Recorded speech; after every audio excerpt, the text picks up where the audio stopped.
काम करने को 40 मीटर उच्चर मोबाइल टावर उपर चढ़ी किंतु ओह्लाई पारे उद्धार कला अग्निशम बाहिनी। पुरी जिला कृष्णप्रसाद ब्लॉक अंतर्गत तितिप गाँवर एक मोबाइल टावर उपर चढ़ी जाते तीन युवक भितर 2 जण तलक सुरक्षित भाव ओह्लाई आसी किंतु जड़े उपर चेताशून्य अवस्था रही जाते। अग्निशम कर्मचारी अक्लांत परिश्रम कर उद्धार करते।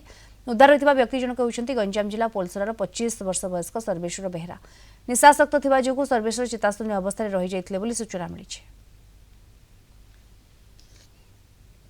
से टावर रे काम करते 3 जन कर्मचारी मध्य जड़े ऊपर रही जाते आ 2 जन तलक ओह्ली जाते बुझी जनागला जे से 40 मीटर टावर उपर से अर्थशत अवस्था रही आसी पारे ना तेणु संगे संगे फायर फाइटर 26 जयंत थाटई रस्सी और कैरिंग हार्नेस नहीं ऊपर को जाते मुख्याग्निक तले मजे रखाला और फायर फाइटर जयंत थाटई कैरिंग हार्नेस रस्सी बांधी ऊपर धरी आस्ते आस्ते कर तलक जीवंत रक्षा कर कृष्ण मेडिकल को अणा।